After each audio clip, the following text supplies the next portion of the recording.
Hey everyone, it's Tracy Martirana here from Holistic Wellness with Tracy, and today I wanted to share with you how to make fire cider.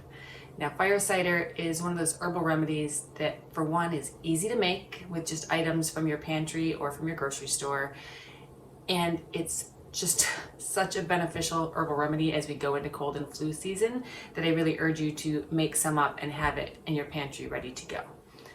It is nothing more than a tincture essentially made out of apple cider vinegar, and then it has garlic and ginger and onion and hot pepper and horseradish in it, right? Sounds spicy, hence the name fire.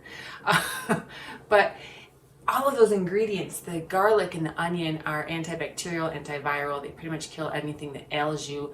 The ginger is nice and warming, and it also is good for digestion. So even if that cold and flu, sometimes you don't want to eat, sometimes it's just a stomach bug to begin with, and just a little bit of this can sometimes help with the digestion, calm things down, make you feel a little better.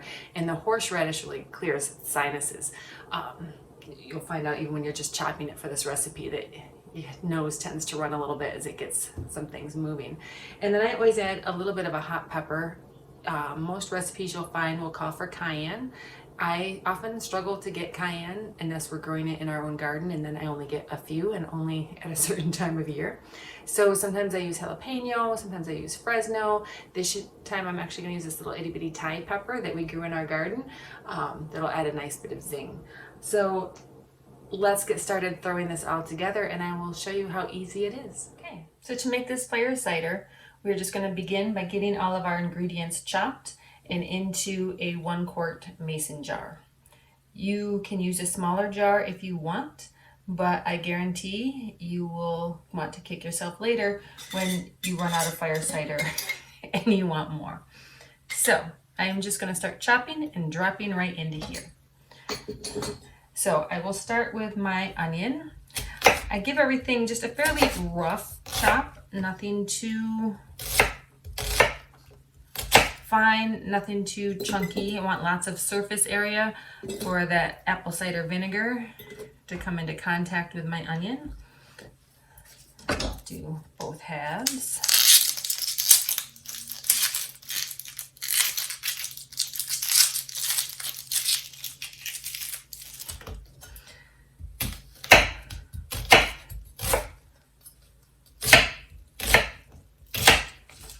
Just drop that in. Move on to my ginger. So I did just a quick sort of partial peel on it, just because that solid peel just won't let the apple cider vinegar get to the flesh. So you don't have to do a perfect job. You do not have to peel even close to all of it off. I just like to get the bulk of it off, and then I can just chop this up. And again, same with the onion. You want you don't need tiny little dice, but you want enough to provide lots of surface area. Essentially everywhere the apple vinegar can touch it, it can pull all the herbal goodness out of it. So if we were to just put that whole chunk in there without chopping it up, it wouldn't be able to pull all the juice and all the plant chemicals out into the apple cider vinegar. So just chop, and again, drop.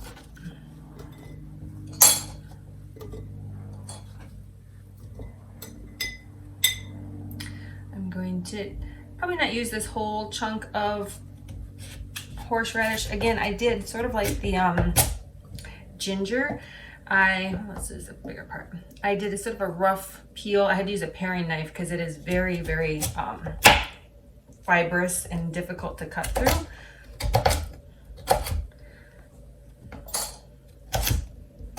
So be careful as you're cutting it, because it's like cutting through like a sweet potato. It's not as soft as the ginger, or definitely the onion. So we'll get that in there.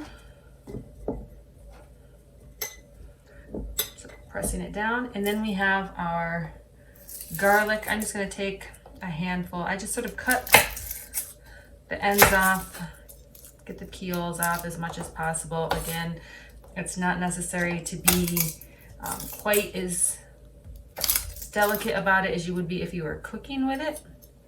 But you do want most of the peel off so that, again, the apple cider vinegar can come into contact with the flesh. So I just smash it down a little bit. If you're using your knife like I am, be careful. That's a bad habit. You can use a spoon. You can use just your hand. And again, so I crushed it a little bit with a knife, and then I'm just going to chop a little bit as well. Throw that in there. And then I have my Thai chili pepper.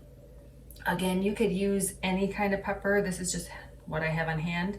So I'm gonna leave the stem and everything intact. I'm just gonna slice it open, again, to let the vinegar get into there where all the seeds and the membrane and all the hot stuff is. So I'm gonna just slide that down in there.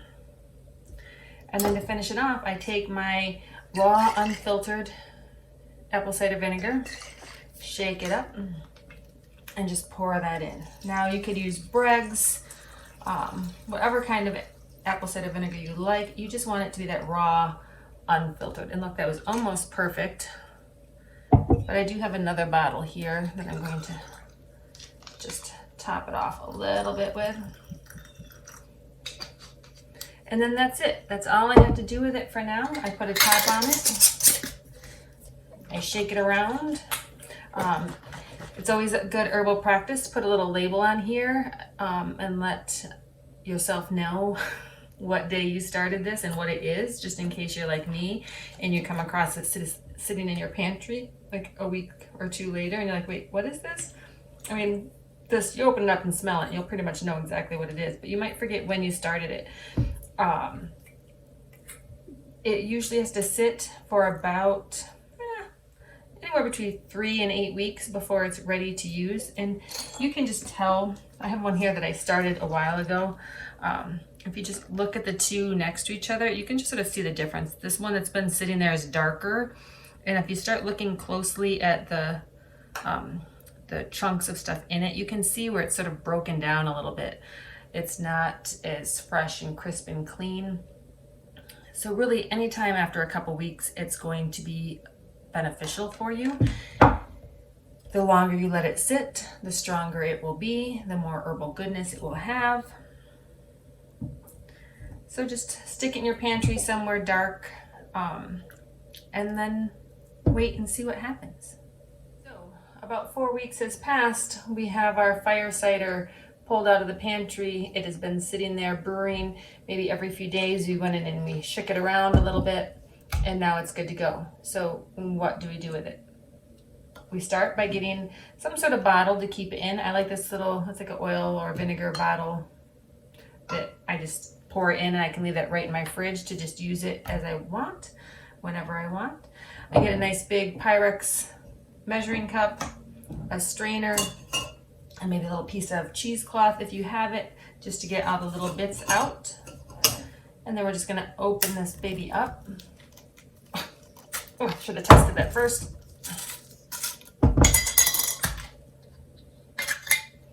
And here it is. Just taking a smell of it. Whew. And I'm just gonna pour it through here. Now, I noticed as I looked at this batch versus the one that we just made together, and I used some fresh thyme I put in there. Thyme is also a great addition to this if you want, because it tastes really good, and it's also antiviral, antibacterial, anti-everything, really. So if you have some and you want to throw it into your batch, by all means, go ahead. And then I'm just going to squeeze this out a little bit, trying to get all of the good stuff out.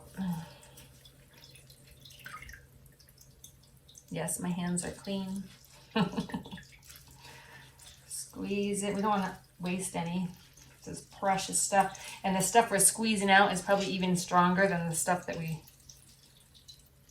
already strained. So give that a whirl.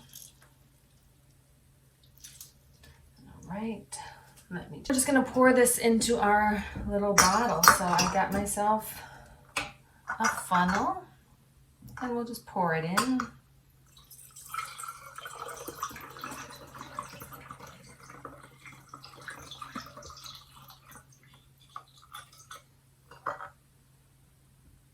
I have more than's gonna fit in here, so I will put the rest of this in a canning jar or in some little container and just stick it in my fridge labeled with what it is, so when this starts to get low I can pour it in and then I will enjoy.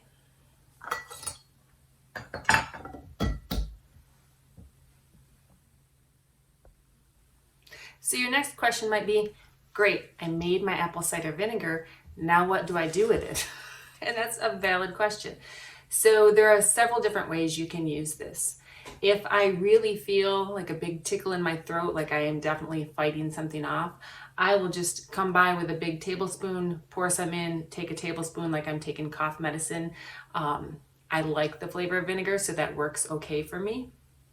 Some people get concerned about the acid, it's very acidic, it's vinegar, on their teeth, so they worry about that. So if that is the case, you can take a small glass of water and just put a tablespoon of vinegar in it, add some water and drink it down. Again, it's vinegar, so it's gonna taste like vinegar. It's not gonna be the best thing in the world, but it's very zippy and tasty and you will quickly get used to it. The other way to use it, if I'm already sick and I'm fighting something off, is to I'll take a big tablespoon, dip it into honey and fill my spoon just like a quarter to halfway with honey, and then pour this in to the rest of the spoon. So I get like a spoonful of like this honey vinegar mixture, which tastes much better. It nicely soothes the throat. You have that honey as a cough medicine. That's an easy way to take it. You can also use this in your everyday cooking. You can make vinaigrette with this and it will taste delicious. So just pour a little bit of this into a bowl. You might add a little bit of mustard, a little salt and pepper. You can do honey if you want, you can do whatever, and then add a little olive oil, whip it around, dress your salad with it. Delicious. There's a lot of great flavor in here, so it's not just an herbal remedy, it is a food. So use it anywhere you want. And the more you take, the better. I typically, again, when it's cold and flu season, I'm eating a spoonful of that almost every day, and it just tastes good. Trust me, it really does.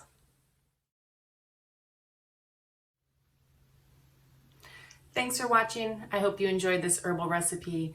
Again, my name is Tracy Martirana, and I use my knowledge of nutrition, herbalism, ayurveda, yoga, and meditation to provide information and inspiration to help you live a healthy, happy, and balanced life.